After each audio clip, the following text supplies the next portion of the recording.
નમસ્કાર વિદ્યાર્થી મિત્રો, આજે આપણે ધોરણ 8 વિષય ગણિત ચેપ્ટર 6 વર્ગ અને વર્ગમૂળ તેનો સ્વાધ્યાય 6.4 નો દાખલા નંબર 8 અને 9 ની ગણતરી કરવાની છે. વિદ્યાર્થી મિત્રો, ગયા વિડિયો લેક્ચરની અંદર આપણે સ્વાધ્યાય 6.4 નો દાખલા નંબર 7 ના દાખલા ગણેલા, ત્યાર પછી 6 પણ ગણેલો. તો હવે પછીનો નેક્સ્ટ જે આવે છે દાખલા નંબર 8 અને 9 ની આપણે ગણતરી કરવાની છે. તો એની અંદર મિત્રો રકમ આપેલી છે. તો પહેલા આપણે તે વાંચીએ કે એક માળી પાસે 1000 છોડ છે. કેટલા છોડ છે? 1000. એક માળી પાસે 1000 છોડ છે. તો આ છોડને એવી રીતે રોપવામાં માંગે છે કે બગીચામાં હાર અને સ્તંભોની સંખ્યા સમાન મળે. તો માળીને તેના માટે હજુ ઓછામાં ઓછા કેટલા છોડ વધુ જોઈએ? બરાબર. તો એક માળી પાસે 1000 છોડ છે. આ છોડને એવી રીતે રોપવા માંગે છે કે બગીચામાં હાર અને સ્તંભોની સંખ્યા સમાન મળે. સમાન એટલે સરખી મળે. તો માળીને તેના માટે હજુ ઓછામાં ઓછા કેટલા વધુ છોડ જોઈએ? બરાબર. તો અહીંયા આપણને પેલા કેટલા આપેલા છે? 1000 આપેલા છે. બરાબર. તો અહીંયા આપણને જે સંખ્યા મળી છે, ઊભા સ્તંભની છોડની સંખ્યા આપેલી નથી. બરાબર. ધારો કે આપણે લખશું, ધારો કે ઊભા સ્તંભની, ધારો કે ઊભા સ્તંભમાં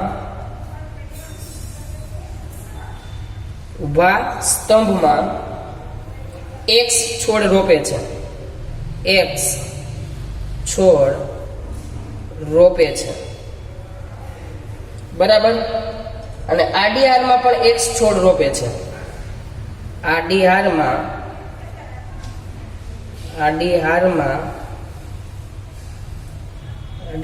પણ x છોડ રોપે છે. રેડી.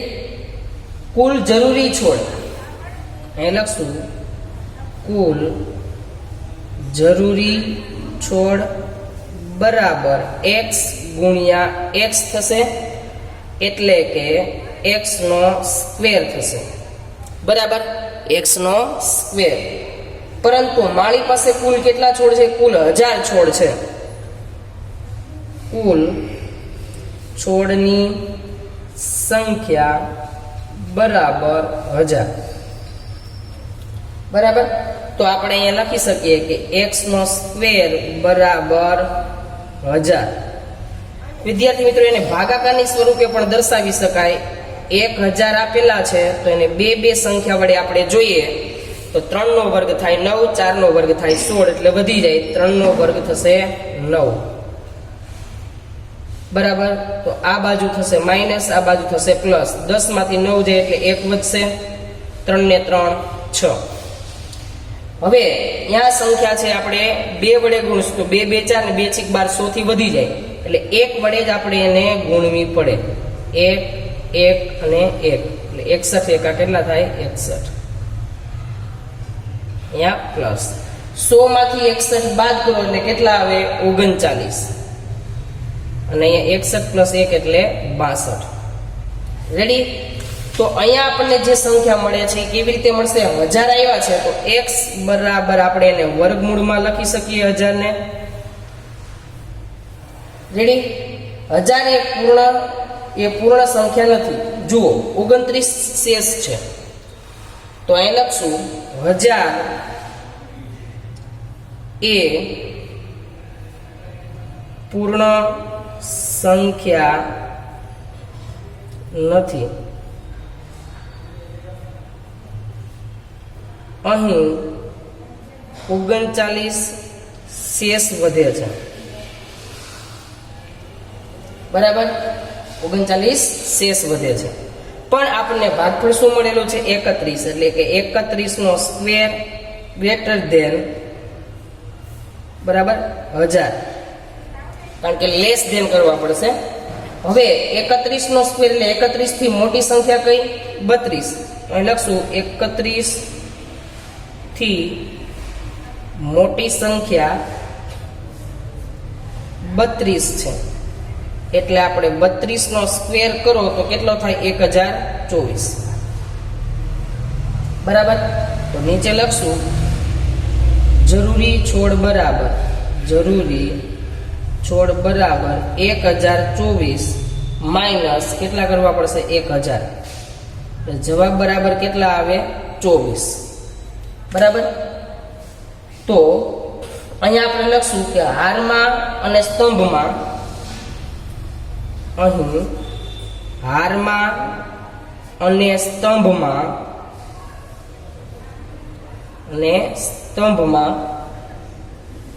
સરખી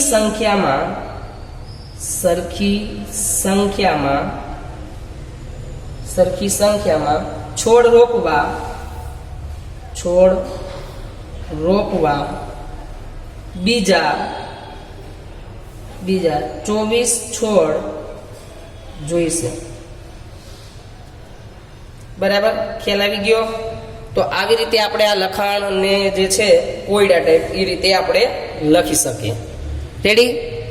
ત્યાર પછી આપણે જોઈએ તો એના પછીનો દાખલા નંબર 9 છે, તેની ગણતરી કરીએ. તો એની અંદર આપણે જોઈએ તો રકમ શું કહેવા માંગે છે કે એક નિશાળમાં 500 વિદ્યાર્થીઓ છે. કેટલા વિદ્યાર્થીઓ છે? 500 વિદ્યાર્થીઓ. એક નિશાળની અંદર 500 વિદ્યાર્થીઓ છે. પીટીની કવાયત કરવા માટે તમામ વિદ્યાર્થીઓને એવી રીતે ઊભા રાખ્યા છે, પીટી કરવા માટે એટલે કસરત કરવા માટે ઊભા રાખવામાં આવ્યા છે કે જેથી હાર અને સ્તંભની સંખ્યા સમાન રહે. તો નિશાળના વિદ્યાર્થીઓએ ગોઠવણીથી તો નિશાળના કેટલા વિદ્યાર્થીઓ ગોઠવણી કરવાથી બહાર રહેશે? બરાબર. તો આની અંદર પણ આપણે લખશું કે આડીઆરમાં x વિદ્યાર્થી ઊભા છે. ધારો કે આડી હારમાં x વિદ્યાર્થી ઊભા છે. રેડી.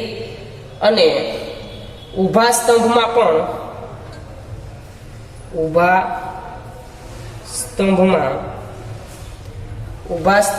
પણ x વિદ્યાર્થી ઊભા છે. રેડી. હવે જોઈએ કે કુલ વિદ્યાર્થી, તો આપણે અહીંયા લખશું કુલ વિદ્યાર્થી બરાબર, કારણ કે આપણે જોયું આડીઆરમાં x છે અને ઊભી હારમાં પણ x છે, તો એ કુલ વિદ્યાર્થી x ગુણ્યા x થાય. તો x નો આપણે શું લખી શકીએ? સ્ક્વેર.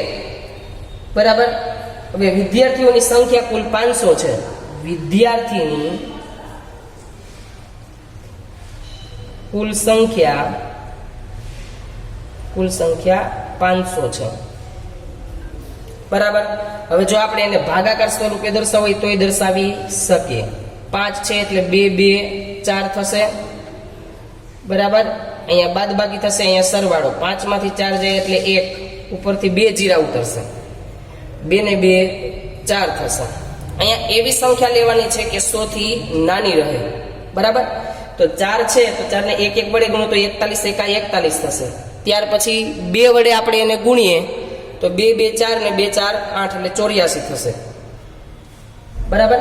તો કેટલા વડે અહીંયા ગુણવાની થશે? તો આપણે જોઈએ કે 100 થી નાની રાખવાની છે એટલે આપણે એને 2 વડે ગુણવી પડશે. કેટલા વડે? 2 વડે. એટલે કેટલા થશે? 84. અહીંયા માઇનસ, અહીંયા પ્લસ. 100 માંથી 84 બાદ કરો એટલે કેટલા મળે? 16. અને અહીંયા 44. રેડી. તો અહીંયા આપણે પાસે શેષ કેટલી વધે છે? 16 વધે છે. આપણે અહીંયા લખીએ x નો સ્ક્વેર બરાબર કેટલા છે? 500. x બરાબર આપણે એને વર્ગમૂળમાં 500 ને દર્શાવી શકીએ. બરાબર. 500 એ પૂર્ણ વર્ગ સંખ્યા નથી, એ પૂર્ણ વર્ગ સંખ્યા નથી. બરાબર. 500 એ પૂર્ણ વર્ગ સંખ્યા નથી, કારણ કે 16 શેષ વધે છે. બરાબર છે. 16 શું વધે છે? શેષ વધે છે. હવે એની અંદર જુઓ તો તમારા લોકોએ 16 શેષ વધે છે, બરાબર. તો આપણે આગળની સંખ્યાની ગણતરી કરીએ તો કેવી રીતે કરશું? તો કે 500 લેસ ધેન 22 નો સ્ક્વેર, 22 આવ્યા છે ને, એટલે 22 નો સ્ક્વેર, એટલે આપણે અહીં લખી શકીએ 500 ગ્રેટર ધેન 484, બરાબર. તો 500 માંથી 484 બાદ કરીએ તો આપણને કેટલા મળે? 16 વિદ્યાર્થી બાકી રહેશે. 16 વિદ્યાર્થી બાકી રહેશે. રેડી? 16 વિદ્યાર્થી. તો લખશું આપણે આડી હારમાં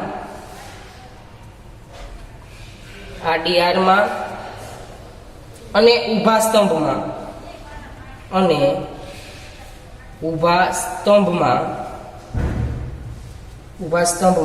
સરખા વિદ્યાર્થી